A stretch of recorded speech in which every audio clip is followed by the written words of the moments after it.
Hi everyone, I am here today with Blake Boles. Blake is an author, an entrepreneur, an educator, and he's the founder of Unschool Adventures, which is a travel and education company for self-directed young adults, and the author of Better Than College, College Without High School, and the social network Zero Tuition College. Blake, thanks for being here, man. Carlos, it's a pleasure. Yeah. So why don't to start? Why don't you tell us a bit about your past? What led you into this sort of educational or innovation projects, and what you're doing now? Maybe explain a bit more about Unschool Adventures and Zero Tuition College, and your philosophy in general. All right, you want everything. Yes. I didn't grow up in a non-traditional environment. I went to public school in California and went straight into college, and I thought I wanted to study science, astronomy, and physics. And halfway through an astrophysics major at UC Berkeley, I was getting really just sort of burnt out on hardcore science because I realized it's mostly math. I didn't love math enough to continue being a good physicist. And so luckily a friend handed me a book by the New York City public school teacher, John Taylor Gatto, who had taught for 30 years, done a lot of innovative stuff in the classroom, won Teacher of the Year award multiple times, and then he quit teaching because he said he didn't want to hurt kids anymore. And he started lecturing and writing about what he sees as the faults with the school system. And that just totally captivated me. I went on Amazon, I found all the related books, started reading about free schools, unschooling, Montessori, just on, and I was a convert immediately. And I managed to design a major to study alternative education full-time within college, and so I still graduated within about 4 years with a totally career track major, alternative schooling and science education. And so I poked around the world of outdoor education, taking fifth graders on hikes, essentially, in California for a few years until I got involved with a summer camp called Not Back to School Camp, where a bunch of teenage unschoolers, so legally they're homeschoolers, but they're not like the sheltered, hyper religious homeschoolers that I think we often think of with that word, but they're the more self-directed learning focused homeschoolers. Let's go explore the world and follow our interests. So I got to meet a bunch of them, and again, that was a big conversion moment. I decided that I wanted to work with these teenagers and young adults, and so started Unschool Adventures, which is it's really just a shell company for me to go travel the world with awesome teenagers and get paid for it. Because I'd gone to South America for 3 months just on my own trip, and I thought, oh, this is fantastic, but I don't have money to continue traveling like this, so start a travel company, right? And yeah, about that same time, I wrote my first book, College Without High School, which was about how to get into a good 4-year college if you don't finish high school or you don't go at all. So I saw a lot of homeschoolers were doing it up through about the middle school years, but then high school, their parents sort of assumed, well, to get into a good college, you have to go to high school. And they assumed that too, and so they'd go back to high school even if they were enjoying the self-directed learning thing. So that wasn't true, wrote a book about it. And then after the recession, when everyone started critiquing college, that opened my eyes up to the idea that going to college is not the end-all, be-all. So I wrote Better Than College and started a social network alongside that called Zero Tuition College. And that brings us to about today. Yeah. Well, I mean, this is I always relate a lot to your project and all that because I'm a college dropout. I went to I tried 3 times through different universities. I could never find what I was looking for there, and so you're preaching to the choir. I this to me is something that it's like, yes, of course, yes, more people need to hear about it. And I think again, you're not saying no one should go to college or anything like that. You're saying some people, right? Some people maybe shouldn't, depending on where they are.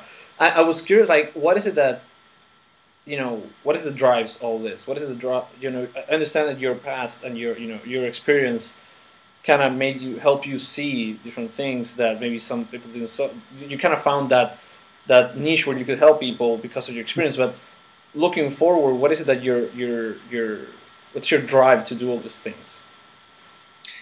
I think I just have these deep memories of being bored in high school. That was the overwhelming emotion, and I think a lot of us can can empathize with that. Oh, yeah. And as I went into college, college was a fantastic experience for me. I was lucky in a number of different ways. I got to go to a really good public university for very low cost. Berkeley had this student cooperative housing system, which gave me this communal living and working environment, which is, I later discovered, is very unique among college campuses. Berkeley has the largest in the world. And I was able to design my own major without much hassle when I wanted to. And so the first thing that I noticed going from high school to college was just how much better life could be than it was in high school. And it made me start to realize, man, there's just a lot of human energy or human capital, if you want to call that, going to waste in high school with, no one wants to be there. The teachers don't want to teach people who don't want to be there. The whole rigmarole of testing. There's just so much waste. It's a wasteful system. It seems like it's going to be something that at some point, we're going to look back and it's like, why did we all play that game? No one wanted to be there. No one wanted to do it. It wasn't bringing results. Why did we keep doing it? I completely agree. Yeah. I completely agree. It's going to date us as the old generation. Yeah. We're going to be laughed at, yeah. We'll be laughing at ourselves. So, yeah, I saw that waste and all that boredom when someone could be engaged and happy and productive. That was a big motivating factor for me. And just seeing what is possible with a really vibrant community that surrounds you. People who share your values and interests, but they're not so narrowly sharing your interests that there's not some form of diversity there. So I think the experience of working at a few different summer camps provided that for me, and then started my own company and feeling the entrepreneurship, feeling the benefits of entrepreneurship. That's what teenagers and young adults should at least have the option to feel, to have experiences like that instead of just doing the straight and narrow schooling path. Yeah, I agree. I think it's a lot of. I always say that.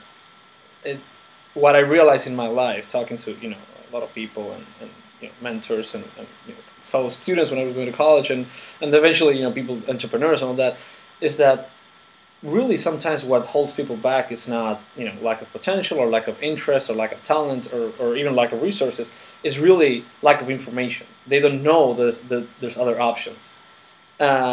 So it's the challenge really for today is not also coming up with new ideas, like actually getting to people to see, oh wait, this could be helpful for me. This fits exactly to what I want to do. I always thought it was just this one path that I had to follow.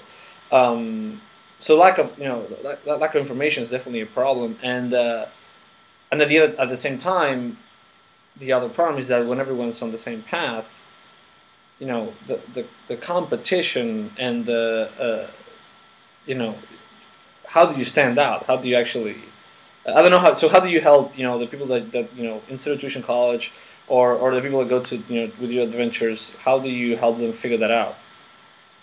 I think I saw on the Exosphere curriculum that you read some of the posts by the Twitter personality Fake Grimlock. Absolutely. The giant robot dinosaur. Yes. And I believe in one of his most famous posts, he said, you need a story, you need a personality. And so you just need to answer 3 questions. And I might only remember a few of these, but one of them is, what do you stand for? Yep. Another question is, what do you hate? Yep. And the third one is the minimum viable personality, right? Minimum viable personality. Yeah. I can't remember the third question, but it's really good. Anyone can Google it and they'll find it. Yeah. So I think that having a story, a unique, compelling story of how you interacted either with the traditional path or your non-traditional path, I think that has been one of my most valuable assets for being a self-employed person and sort of having the privilege of being an entrepreneur. But it's been a path that I've had to tell my story over and over again. The story that I told you just now, people hear that and they get excited. Right. And they think, this is something my kid could do. This is something that resonates with what I did when I was younger. And so I think the first step in in surviving as a self-directed learner or self-educator, self-employed person is having a unique story, something you can quickly share with people. Of course, after that, you do need to have some sort of skills or product or service, something of actual value that you're providing. But I think the story comes first. You know, interesting, because when you talk about the story, it took me, we all have our story, and if as you keep going, your story gets, longer, but also, has more complexities, but at the same time, you start seeing how everything's connected. But the real challenge, I think, to me, at least to me, in the beginning of my story, in the beginning of my path, is that having a story is sort of an act of individualization. I become this. I'm not part of the mass. I'm not part of this big group that's doing this. I'm going to start having my own story, but it's society, friends, family, etc. kind of doesn't really want you in the beginning to to deviate too much. There's a lot of pressure to conform. So when your story starts getting weird, you're gonna face resistance. So how do you help people? How do you help these young kids to think for themselves, to formulate their own opinions, to start actually being confident in that story they're starting to craft? I think that's the $100,000 question right there, because I think with the internet, there's a lot of awareness about alternative paths that you can take through education, through work. But you're right, there's a lot of resistance to it. Just the idea of explaining to your family or your friends or your significant other that you are going to be doing this weird thing that does not have guaranteed returns, as if the traditional path is right, that's the real problem. Yeah. Right. But still, if everyone's going down this path and they're all saying guaranteed returns, it's still, the social proof is difficult. Right. And so, one response to that is that you develop a thick skin, or the people who do this path just have a thick skin. That's not a very helpful answer, although it's probably true. Yeah. Second thing is finding a community, and a community might just be like 2 or 3 other people in the beginning. That's a reason why I started the website Zero Tuition College. All it is a basic, like the most basic of social networking websites. You create a profile, you can see other people's profiles, and you can message those people. And it just fosters one-on-one connections, because I think, especially for people who are choosing not to do a traditional college route, you just need to meet a few other people who are doing the same thing or who have recently done it. But you can share your stories, your concerns. You ask them, how did you talk to your parents about this? What did you do? Did you defer college admission to sort of have a backup? What were your tactics? And so some sort of community that, again, not a community of people so narrowly close to you that you're just, in an echo chamber. Right. But, right. No, I listen. Hear other people's stories. Absolutely, I think this. I'm glad you said community, because otherwise I was going to go there. It's like, well, at least what that was for me. I always say that the internet saved my life, because I was in this sort of, my family, very traditional thinking, friends, very traditional. Just I come from Buenos Aires, and Buenos Aires is not as still is not as innovative in entrepreneurship and educational innovation, all that, as the States is becoming. I'm going to say that the States is there, but it's definitely getting closer. So, to me, I had to find people online, bloggers that I could connect with at an ideal level, where I finally realized, oh, I'm not crazy. I'm not the only person that's feeling this way. I'm not crazy. Yeah, I would have, I had a job at the time, and I would come back at 7 p.m. and I would have a couple of Skype calls with some bloggers that I met online, people that now we've been friends for years. Now I've stayed at their houses. We've launched companies together. Now it's funny, it became with blogging, but those couple of Skype calls where I could be myself and actually tell what I was feeling, and they could tell me the same thing, and we would connect at this other level. That was like this oasis of hope I had every day, of like, oh, I'm not alone, I'm not crazy. And I don't think I would have been able to pursue the path that I pursued if it wasn't for those people, like if it wasn't for me realizing that I wasn't alone. I think it's a lot of pressure. No one can do it alone. I really think so. You need to, because if you think you're crazy, then at some point you're gonna stop. If you have no if the real world is not telling you, not giving you any feedback that what you're saying or what you're thinking it may be valuable, at some point you're going to stop. So you need to find those people. And I think the internet correlates pretty directly with a big jump up in people taking alternative and self-directed learning paths, both in the sort of younger or teenage years and in the college years, simply for that reason that you're describing.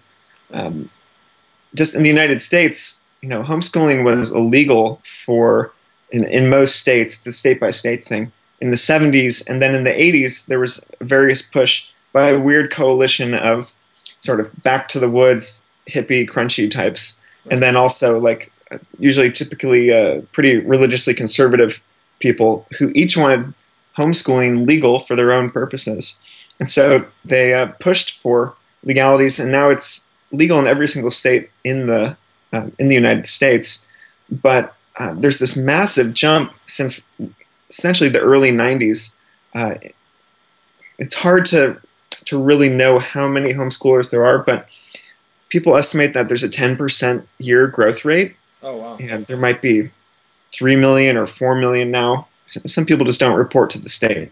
So it seems like a pretty likely correlation that the internet, which has enabled people mostly through like Yahoo lists or Facebook to find other people, hear their stories, think I'm not crazy, and I can take a more self-directed path. Like I can be more in charge of my own life and education. No, absolutely. I mean, this is what we try to do next year is kind of bring these people together for a long enough time where they're like, not only you're not crazy, but you also can do great things with these other people.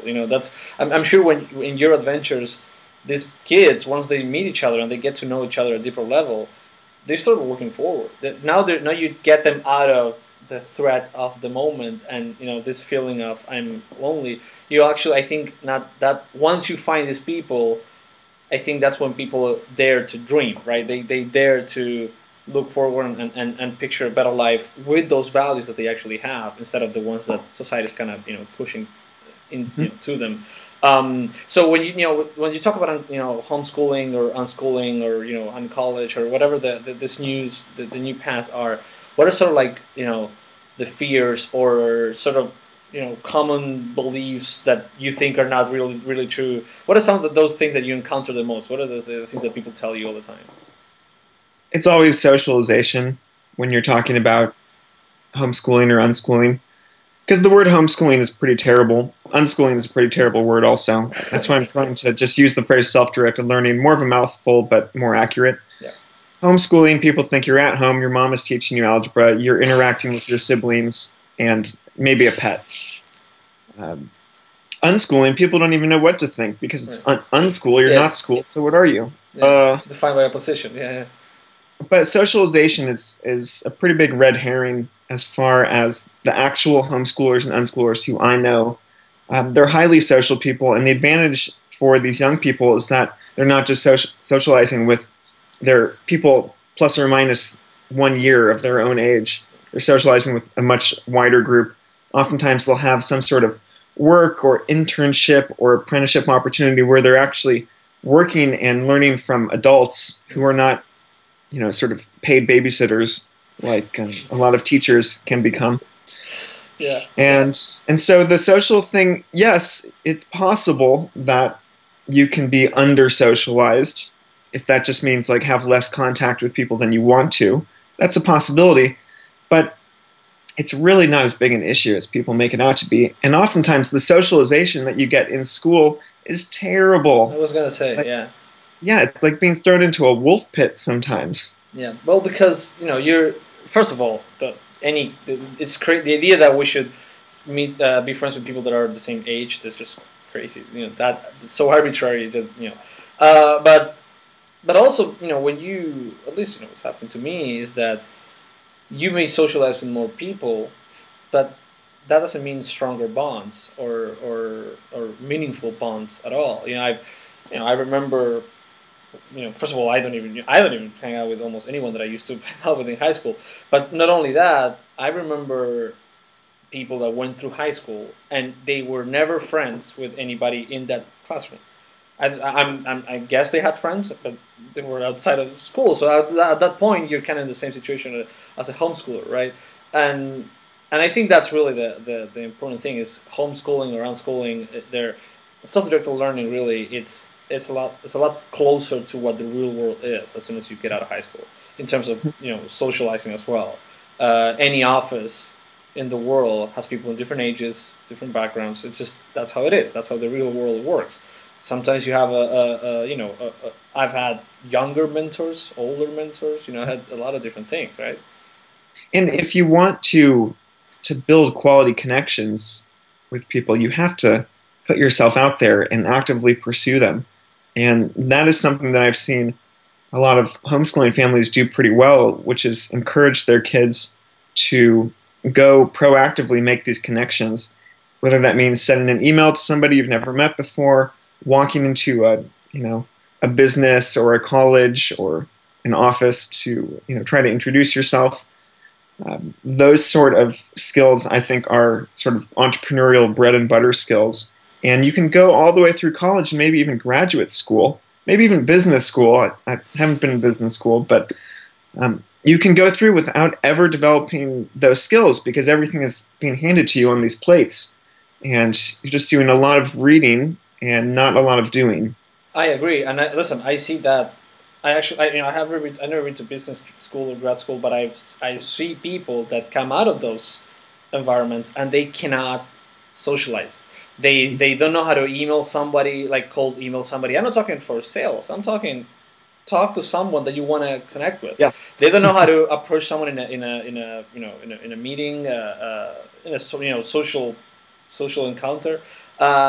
People are kind of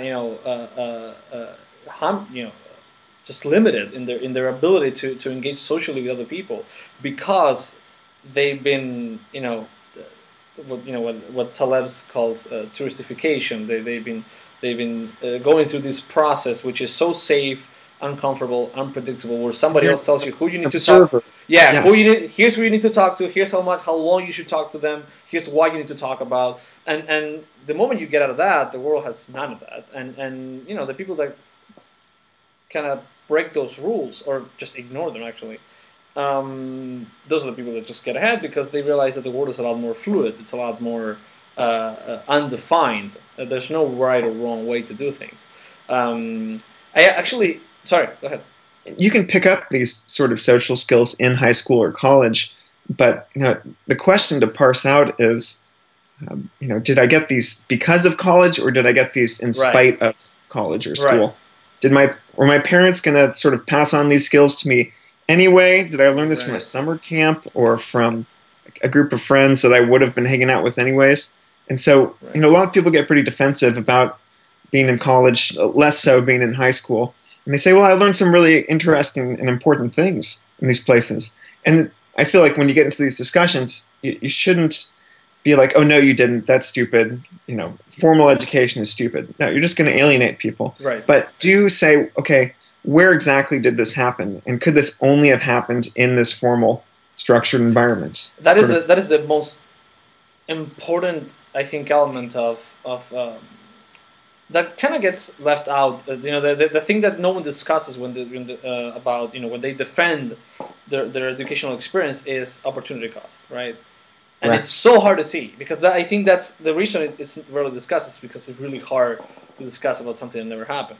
But you should at least think about it. You should at least consider that just because something had a positive doesn't mean that's the best thing you could have achieved during that time. So you have this Ignite talk where you talk about what can you do with $20,000, right? What can you do instead of going to college? Yes. Instead of going to college, right? Because that's what average a year of tuition costs in the States. Is that accurate? That is, and actually, that's what it cost a few years ago. It's more now. So maybe it's a bit higher now.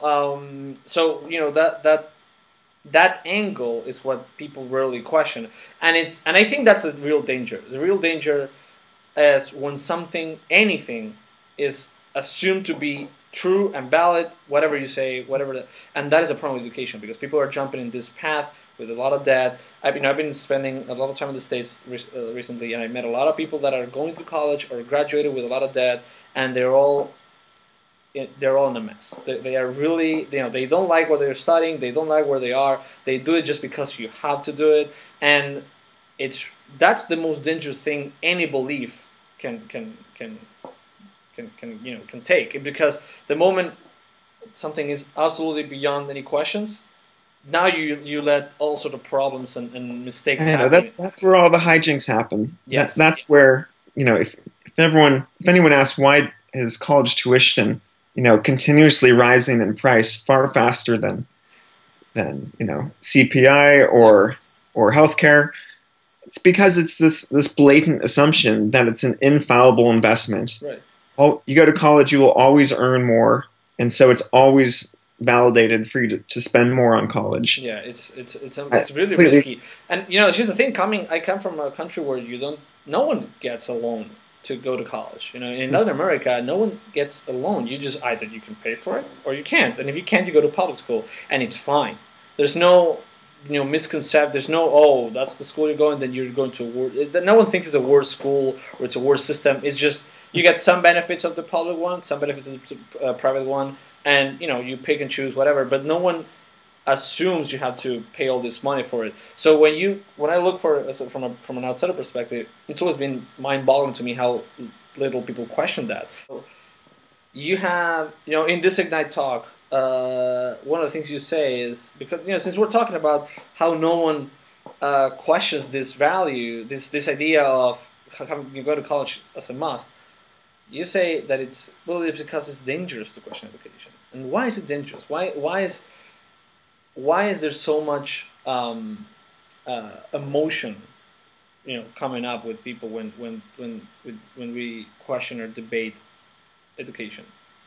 I think education is so tied into our idea of success, and there's a high correlation between your level of formal education and how much money you earn and how much respect you sort of get from society in general. And so it's an emotionally charged issue, and to bring it up with your parents, especially if you have highly educated parents, is to sort of bring a large amount of potential wrath or doubt down upon you. Right. And so, yeah, in that thought experiment, what could you do with $20,000 instead of going to college? You're right. That is about emphasizing the opportunity cost and not just focusing on the negative. Like, I don't want to go to college because it's expensive, or I don't think I'll be interested in doing that stuff, or these are all negative reasons, and those might be valid.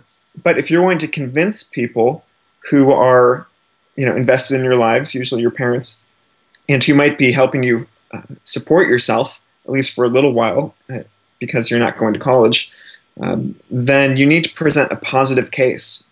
And so that's why you need to say, okay, here's how much money you would have been spending after I got whatever scholarships. And so let's look at how maybe I could spend that money. I would also add some money to this equation by doing some part-time work or trying to have a business startup. But let's talk about what I could do with this. And when you start speaking in those positive terms and saying, here's the learning I'm going to do, here's the experience I'm going to get, here are all these cool things that I could be doing, but not if I'm going to college, then you flip the conversation on its head, and you market your case much better. I agree. You're touching on something that I've never thought of. When I was watching your Ignite talk, and I was remembering my experience of convincing my family that I would go to. Well, I didn't have to convince them much because it was my money, but I was going to Australia. I had to explain to them, and I needed like a little help. I needed just an extra financial help, so I didn't have to work another 6 months, whatever, so I could go sooner. So that process of convincing them that I want to go to Australia, and this is something that I recently started to. We all criticize all the time, so media. We all talk about what kids need, and we all talk about the older generations, they're pushing the systems into these newer generations but now the systems don't work anymore. How it's always the parents that don't get updated on their beliefs, or the companies that don't get updated on their hiring systems and whatever. But I think what we really discuss, and what I'm starting to see from an exosphere angle, because we get dozens of people emailing us all the time about how much they want to come and how much they want to, and all the things that they want to do. But then the moment this kind of becomes, well, now I have to convince my parents, and I have to talk to my parents. Then it's like, no, I don't wanna, they will kill me. They will kill me if I say this. Like, so to me, I think, tell me if you agree with this or not, because I don't want to be too harsh, but are we letting the young people, are we letting them off the hook too easily by them, but not demanding? It shouldn't just be your father or your mother taking a risk on this new belief. It should also be you taking a risk on maybe even saying something that may not be pleasant for them, but putting your heart on the line, having some skin in the game and showing how much you actually want to do something. Because I think a lot of this, what you said, a lot of people that I see are like, yes, of course, they don't like school, they hate it. They don't like college, they also hate it. But I don't see a lot of work in a lot of these young people to actually, come up with an alternative or show why this alternative is valuable. And my point is that I don't think I've ever met anyone that actually pursued an alternative that didn't have to do that work. Mm-hmm. I've never met someone where their parents did all the work for them for a new thing. And you're making me think of an idea I've had a few times, because I organize trips and programs that do cost sometimes a few $1,000s.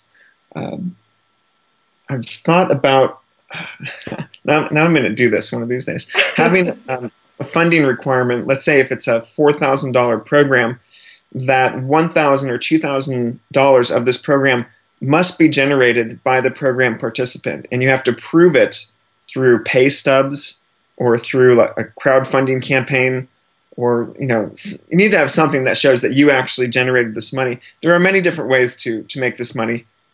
Just working a job obviously is a straightforward one, but the crowdfunding campaign might be a much more rapid and less time-consuming way to do it if you can pull it off. But it's a chicken and the egg question, because a lot of people want to join these sort of alternative education or entrepreneurial programs because they feel like they lack the skills to advocate for themselves or to generate value and make stuff that people actually want to give them money for. And so they say, well, I will know how to do this. I will know how to make money after I go to your program. And until then, I don't know how to do that. And so I'm reliant upon mom and dad. Right. And I'm not able to come because I'm not able to convince them. But then I think here, it's fun interesting because they usually talk about money. And I think, so my point is that I don't think this is a guess. I'm not a parent, but I think this is what, but I've been sort of the father figure of my younger brothers. And I think what we always talk about is it shouldn't be about money. I think it's about showing your commitment to something. And it's, I don't think a parent will need to see, if it's $1,000, I don't think a parent would need to see, oh, well, sure, you're trying all sort of things, but you haven't made $1,000, so I'm not going to help you. I think it's, if you show that you try, if you show that you're committed to something, I think that's where, and you show you show your parents or your family, your friends, where it is that you want to go, and you explain how you're going to get there. Mm-hmm. I think that sort of, but that also takes, you have to face some fears to do that. And I think that what I'm trying to say is that I think I see a lot of young people just trying to go from one comfortable situation that they don't like to another comfortable situation that sounds better. But I think it's because, they just want to, it's more of a getting away from this than actually getting towards that, if that makes sense. Trusting, yes. Yes, so I think that's where this is also something I'm exploring myself, is how do you get people to, actually put some, get some skin in the game. I think that's what's respected.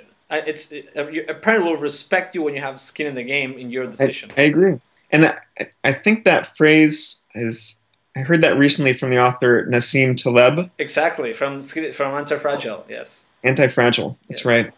So skin in the game, and so skin in the game doesn't have to mean, oh, I earned 50% of this program fee myself.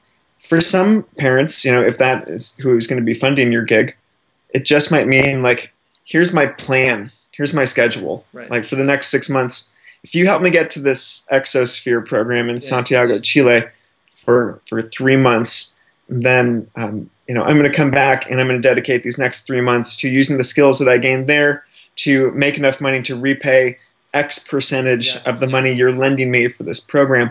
Just a gesture like that, a sort of commitment and a plan, Yeah. I think can show that you have enough skin in the game and you're not just being sort of privileged, ungrateful. Right. Because as a parent, I think here's the thing that, it's easy to say, oh, they don't get it, or they criticize their parents. But I think it's also really unfair because, look, they got to where they are but by following these things that they're preaching for. Route. Yeah. So they're going to defend that. It's understandable. And if you don't offer a serious alternative, they're not going to take those risks. Why would they? I mean, it's something, I always say, I heard, it was funny because a couple of weeks ago, I was witnessing the same kind of conversation that I was having with my parents, 5 years ago about, this new entrepreneurial path and all that. And the argument was just the same. It was the same conversation. And what the parent was saying is, oh, I do this, I tell you this because I love you. I just want what's best for you. And I think there's a couple of problems here. One is, sure, I mean, first of all, the parents are not updated on, because they don't have to. They have no need to keep updating they don't feel the need to update their knowledge on how the professional world works, how the educational degree works. All they know is what they lived, and that's what they're preaching. And I think the point is that we need to understand that even though it sounds great that our parents tell us, oh, it's because, whatever they say is because they love us, I think they're humans first. Before they're parents, they're humans. And I think the biggest need that they have is to keep things in order, to keep things in control. I think that's just a very human impulse. I don't want, when I hear something that it's kind of weird and it threatens my vision of the world, I'm not sure I'm going to take it right away, because if this is true, then I have to question a lot of new things. And people don't want to do that all the time. So, or just look at Maslow's hierarchy of needs, right? Exactly. Safety and security. It's right down there above getting fed and going to sleep. And if as a kid, what you bring is a threat to that safety and security, they're going to react. They're going to defend. So I think what you're touching on is great, is you have to turn that conversation to a positive, right? What are you going to do about that? How are they going to be better? Like, I think that is genius to me. I've never thought about it, but I think that's the right angle. And you have to, in some way, be an educator. You need to be able to educate yourself by just reading a few books or a few quality articles online, and then be able to either choose the stuff from that writing that's most relevant. Yeah. Maybe it's videos also, and sort of distill that down into a little package that you can then give to your parents or other people you're trying to convince, and educate them. Yeah, because, like you said, of course, they're busy, they're working, they're earning money. They don't have time to go read articles about how a bachelor's degree is not as valuable as it was 40 years ago when they got their bachelor's degrees.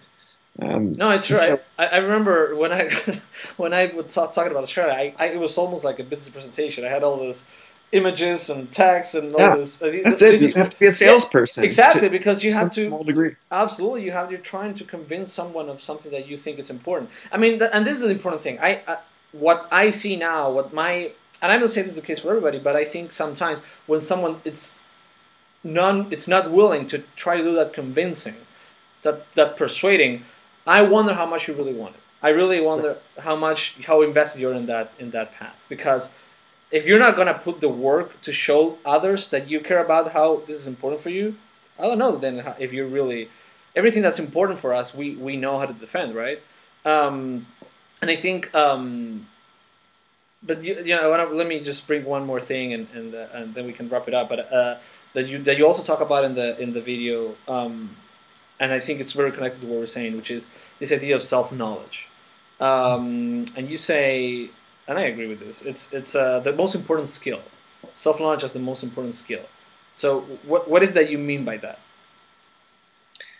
Sure. I think self-knowledge is it's a set of awarenesses and skills also that lets you get into your sort of lowest friction, path in life. Like, for example, me in high school, that was a high friction path. I was able to do it, but there was a lot of loss in terms of I was feeling really bored, I was feeling unchallenged.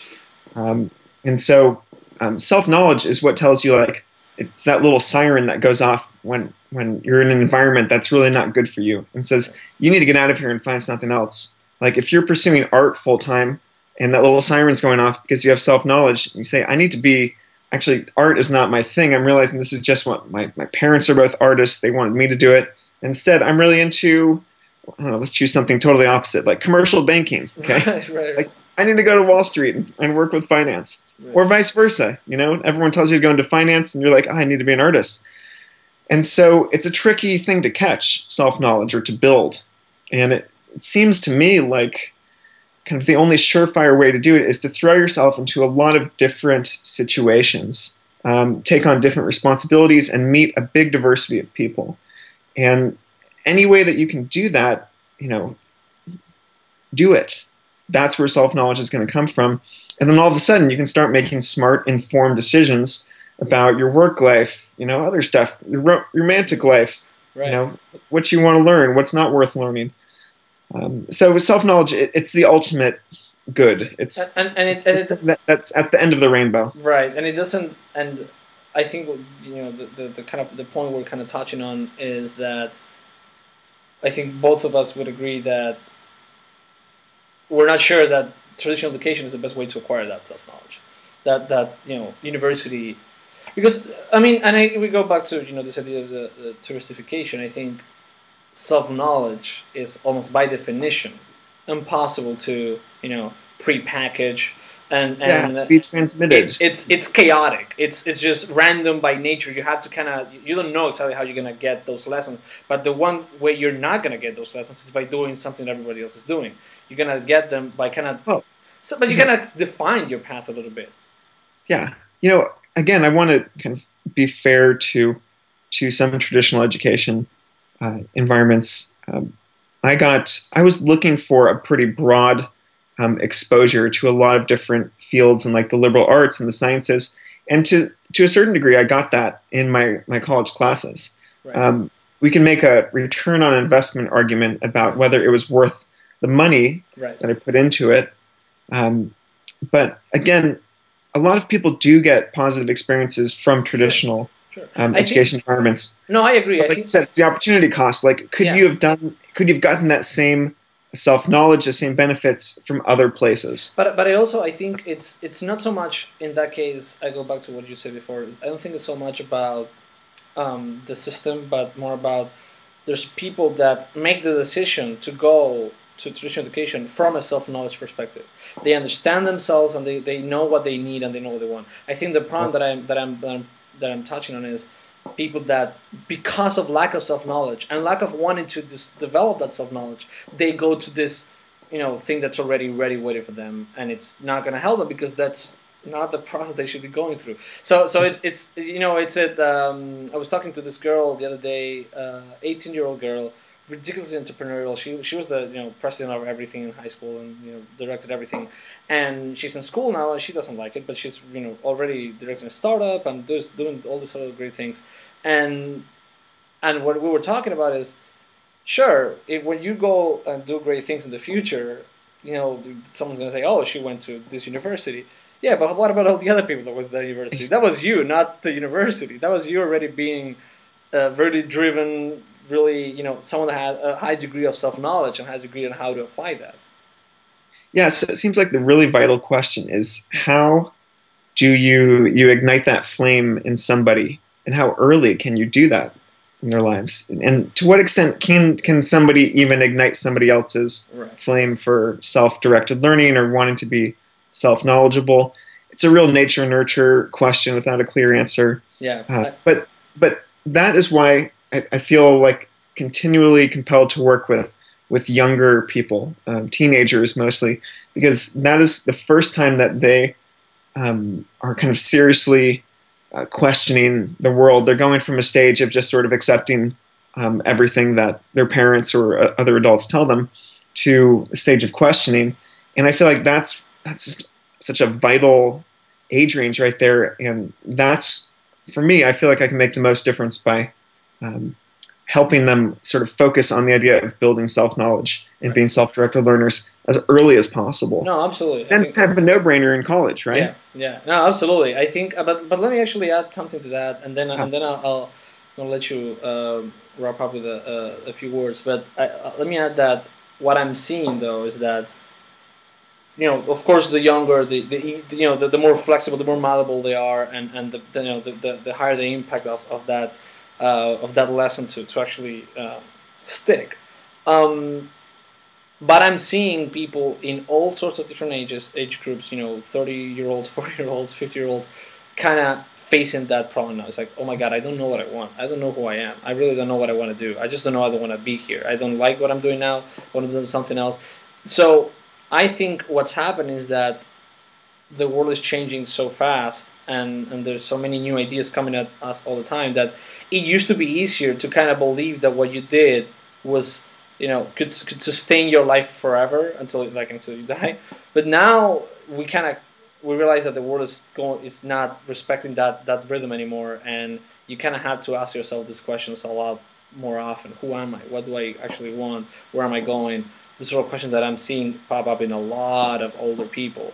And by the way, this is where actually this is what you and I are probably gonna keep talking and doing things in the future for a long time, because I think it's really good that there's someone like you helping all these young people. But at the same time, I also think there's such a scarcity of learning platforms and communities for adults. Like they have no place. Like, you have to go to an MBA. That's all you can do. It's really, or you have to go learn salsa. But you can't learn about who you are and what you want to do, because there's no enough spaces for them. So I think this is a real. I think what we're figuring out, or what we're realizing, is that it's really a lifelong thing to deal with. Who you are and what you want to do. It's something that it's part of the lifelong learning process, and it's good that. And I think it's good to have help. It's good to have Unschool Adventures. It's good to have Exosphere. It's good to have college. It's good to have all these things. So Blake, maybe you can give us some closing comments on what you think. How are you feeling that people should be dealing with this situation now, young people and older people, about questioning their beliefs, how they want formulating their own opinions, kind of like starting to build this self-directed learning path, because I think you're someone that's working on that very, very well. Yeah, I guess I think back to my own high school upbringing, and sort of, if I could do it over again, but I know if I knew something different, maybe if I knew some of what I know now, what would I do differently? And the homeschooling community where I grew up in Southern California, I don't think would have been my number one social choice. I think there would have been a kind of a socialization hurdle to jump over there. But what I realized is that I lived very close by all of these potentially incredible resources, by a California public state university, by these wilderness areas, Sequoia National Park, Kings Canyon National Park, just gorgeous areas where I could have been outdoors more. And so I think the advice I would have given myself at that point is just look outside the boundaries that I thought that I set for myself. So my boundaries were like my little suburban neighborhood. And if I could have encouraged myself to go say, go look at that college. There's some college professors there who, right now you're just thinking, I'm going to go into college because that's what I'm going to do, and because I do pretty well in math and science in high school, so I guess I should study math and science in college. Go and talk to people who are actually, college professors, and say, like, what is the interesting stuff going on in physics right now? Right. And then I can make a more informed decision. I was always into the idea of starting my own business, so going out and talking to actual small business owners, either online or in person. I've always loved the outdoors, spending more time out there instead of spending time skateboarding around my neighborhood. And so I think the universal advice is just look at the boundaries that you have for yourself and realize that those are probably made-up boundaries. and you can always push through them. It takes a little bit of courage in terms of talking to strangers or asking people for help, asking for resources, doing stuff that other people your age probably aren't doing. But if you can just push through that, then yeah. the world is your oyster. Yeah, I agree 100%, and that's perfect. Again, I see it, and I see that problem and that need to do that thing that you're saying in everyone, really, and all across every country, background, age, gender, whatever. So, yeah, that's perfect. Blake, thank you so much for this, and looking forward to doing it again. It's always a pleasure to talk to you. My pleasure, Carlos. Thanks for having me. Absolutely. Take care, man.